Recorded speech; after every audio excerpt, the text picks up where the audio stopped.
ஆதித்யாயச சோமாய மங்களாய புதாட்ச குருச்சுக்ர சனி அம்ச ராகுவே கேதுவே நமக.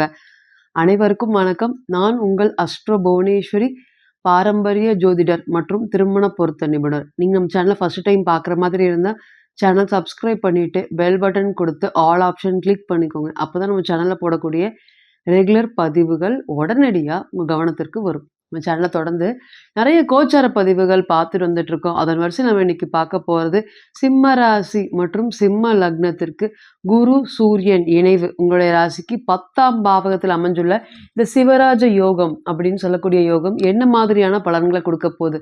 வருடத்திற்கு ஒரு முறை மட்டுமே குருவும் சூரியனும் இணைவாங்க. அந்த மாதிரி ஒரு யோகம் ஏற்பட்டிருக்கு. இது என்ன மாதிரியான பலன்களை கொடுக்க போகுது, எதிர்வரக்கூடிய இந்த ஒரு மாத நாட்கள் எப்படி இருக்க போகுது அப்படிங்கிறத வாங்க பார்க்கலாம்.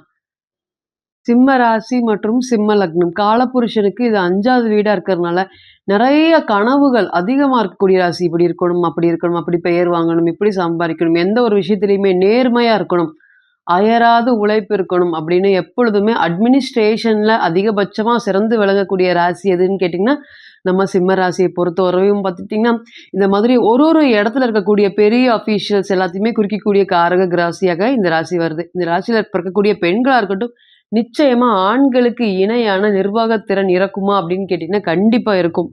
எப்பொழுதுமே செல்ஃபிஷான அதனுடைய நமக்கு என்ன லாபம், நமக்கு என்ன முன்னேற்றம், நமக்கு என்ன பதவி, நமக்கு என்ன அங்கீகாரம் அப்படிங்கிறது யாரையுமே தலையில் தூக்கி வச்சுட்டு அந்த மாதிரி போகிறதெல்லாமே சிம்மராசி கிட்ட எடுபடவே படாது. தனக்குன்னு என்னன்னு ஒரு கொள்கை வச்சு அதை நோக்கி தொடர்ந்து ஓடிட்டே இருப்பாங்களா அப்படின்னு கேட்டிங்கன்னா கண்டிப்பாக ஓடிட்டே இருப்பாங்க. அந்த விஷயத்தில் வந்து பார்த்திங்கன்னா இப்பொழுது தான் ராசிக்கு 7ஆம் பாவகத்தில் சனி பகவான் அமைஞ்சு நிறையா ஸ்ட்ரெஸ்ஸை கொடுக்குறாரா அப்படின்னு கேட்டிங்கன்னா கண்டிப்பாக நிறையா ஸ்ட்ரெஸ்ஸை கொடுக்குறாரு.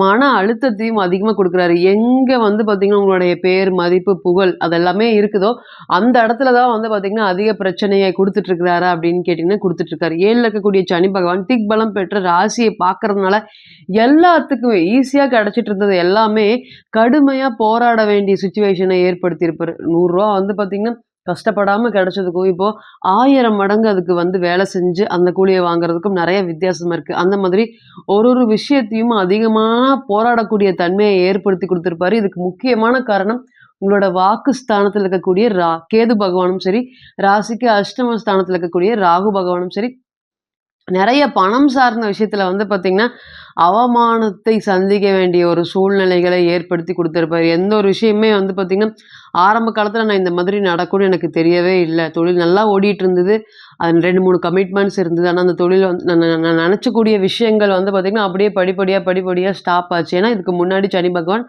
ராசிக்கு 6ஆம் இடத்துல இருந்தார். அப்போவே இந்த கடனை ஸ்டார்ட் பண்ணி விட்டுருப்பாரா அப்படின்னு கேட்டிங்கன்னா விட்டுருப்பார். அது வந்து கட்டுப்படுத்த முடியாத அளவுக்கு கடன் ஏற்பட்டு அந்த கடன் இன்னைக்கு 7ஆம் இடத்துல இருந்து சனி பகவான் ராசியை பார்க்கறனால மன அழுத்தத்தை அதிகமாக கொடுக்குமா அப்படின்னு கேட்டிங்கன்னா கொடுக்கும். அதை வந்து சமாளிக்க முடியாத அளவுக்கு பிரச்சனைகளை ஏற்படுத்துவார். இதனால் அவங்களோட ராசிநாதன் ராசிக்கு 9ஆம் பாவகத்தில் பலமாக இருந்தார். அப்போ நீங்கள் பேசுகிற சொல்லுக்காக உங்களுடைய நேர்மைக்காக எல்லாரும் கட்டுப்பட்டு இருந்தாங்களா அப்படின்னு கேட்டிங்கன்னா கட்டுப்பட்டு இருந்தாங்க. இனி வரக்கூடிய காலங்கள் எப்படி இருக்க போகுது அப்படின்னு கேட்டிங்கன்னா முதல்ல வந்து சனி பகவான் என்னதான் ராசியை பார்த்தாலும் ராசிநாதன் 10ஆம் பாவகத்தில் பலமாக இருக்கார், திக்பலம் பெற்றிருக்கிறாரு.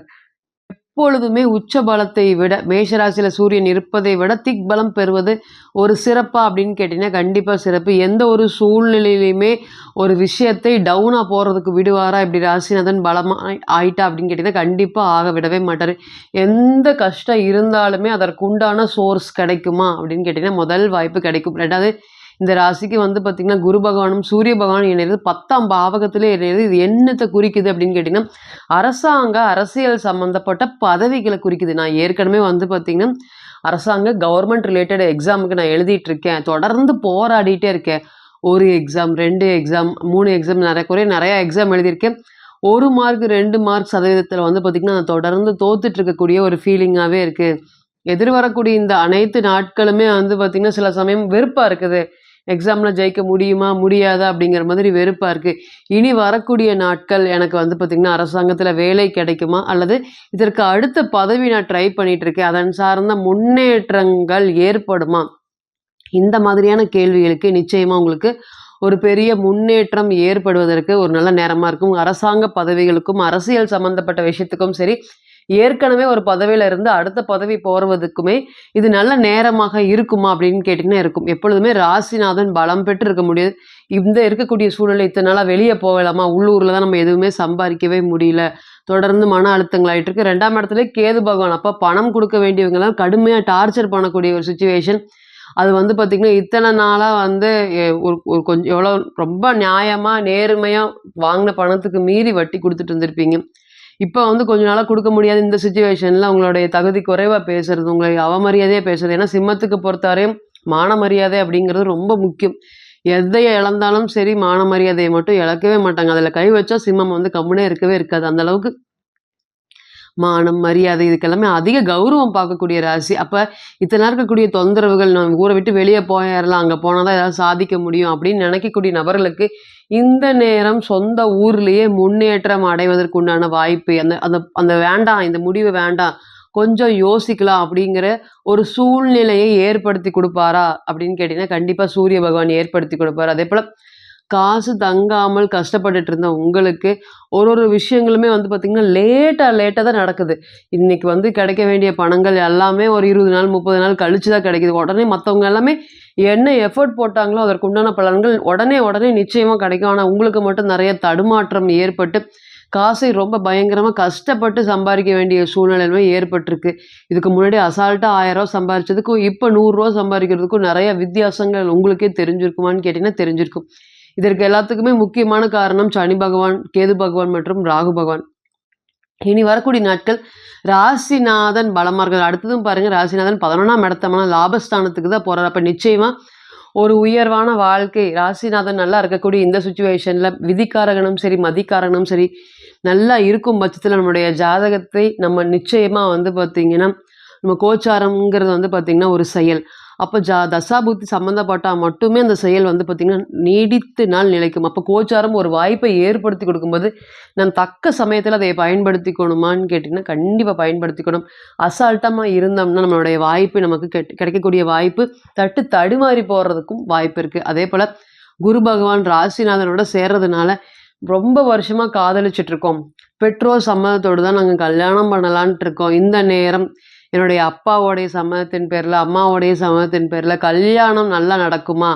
அவங்க கிட்ட போய் பேசுறதுக்கு இது ஒரு நல்ல நேரமாக இருக்குமா? அப்படின்னு கேட்டீங்கன்னா, கண்டிப்பாக இருக்கும். இது மூலியமாக வந்து பார்த்தீங்கன்னா, காதலிச்சு திருமணம் சம்மந்தப்பட்ட விஷயத்துக்கு கொண்டு போறதுக்கு இது நல்ல நேரமாக இருக்கும். அதேபோல 7ல சனி பகவான் திக்பலம் ராசியை பார்க்கறனால, ஒரு பக்கம் பணப்பிரச்சனை, ஒரு பக்கம் குடும்ப பிரச்சனை, ஒரு பக்கம் வந்து பார்த்தீங்கன்னா, வேலை தொழில்ல பிரச்சனை. குடும்ப பிரச்சனைங்கிறது யாரோ 3 பெர்சன் இன்ஃப்ளூயன்ஸ்னால திருமணம் சம்மந்தப்பட்ட விஷயத்துல பாதிப்பு அடைஞ்சிருக்கு. ஏறக்குறைய பிரிவினை நோக்கி வரக்கூடிய ஒரு சிச்சுவேஷன் இருக்கு. பிரிவினையும் இல்ல, சேர்ந்து வாழ்ற மாதிரி இல்ல. 1 வருஷம், 2 வருஷமாவே தனிச்சு தான் இருக்கோம். வரவங்க எல்லாருமே, வீட்டுக்கு வரவங்க எல்லாருமே ஏதோ ஒண்ணு சொல்லிட்டு போறாங்க. இத்தன நாளா இருந்து என்ன பண்றது? அடுத்தது என்னன்னு யோசிங்க, அடுத்தது என்னன்னு யோசிங்க. அப்படிங்கிற மாதிரி சொல்லிட்டு போயிட்டு இருக்காங்க. எங்களுக்கு ரொம்ப கன்ஃப்யூஷனா இருக்கு திருமண வாழ்க்கையை தொடர்றதுக்கு இதுக்கு அப்படின்னு சொல்லக்கூடிய நபர்களுக்கு, இனி வரக்கூடிய காலங்கள் திருமணம் சம்மந்தப்பட்ட விஷயத்துல இருக்கக்கூடிய பிரச்சனைகள் எல்லாமே விலகுமா? சுமூகமான ஒரு உறவு ஏற்படுமா? அப்படின்னு கேட்டீங்கன்னா, கண்டிப்பா ஏற்படும். ராசிநாதன் பலமா இருக்கும்போது நிச்சயமா நம்ம ஒரு தெளிவான முடிவு எடுப்போம். இதுக்கு முன்னாடி இருக்கக்கூடிய முடிவுகளும், இப்ப எடுக்கக்கூடிய முடிவுகளும் நிச்சயமா வந்து மாறுமா? அப்படின்னு கேட்டீங்கன்னா, கண்டிப்பா மாறும். சனி பகவானால நம்ம கெடுபலன்கள் அனுபவிக்கிறோம் அப்படிங்கிறது இல்லவே இல்ல. உங்க ராசியை பொறுத்தவரை திருமணம் சம்பந்தப்பட்ட யோகத்தை எல்லாமே முதல் தரமா ஏற்படுத்தி கொடுக்கக்கூடிய நபர்கள் அவரே தான். அதனால வந்து பார்த்தீங்கன்னா, அவர் போல கெடுப்பாரும் இல்லை, அவர் போல கொடுப்பாரும் இல்லை. அவரால நீங்க கஷ்டத்தை அனுபவிச்சிருந்தா நிச்சயமா எதிர்வரக்கூடிய நாட்கள் அனைத்துமே இன்னைக்குமே வந்து பார்த்தீங்கன்னா, 7ல திக்பலமா இருக்காரு. அப்ப என்னதான் தொழில்ல பிரச்சனைகள் இருந்தாலும் மனைவி வந்து கூட வந்து பார்த்தீங்கன்னா, மாடு மாதிரி உழைக்கக்கூடிய மனைவி. அடுத்து அதே போல வந்து பார்த்தீங்கன்னா, என்ன விஷயம் நடந்தாலுமே விட்டு குடுக்கூடாத மனைவி எல்லாமே கிடைப்பாங்களா அப்படின்னு கேட்டீங்கன்னா, கண்டிப்பா கிடைப்பாங்க. காலத்துக்கும் மனைவினால நமக்கு ஒரு ஆதாயம் ஏற்படுமா?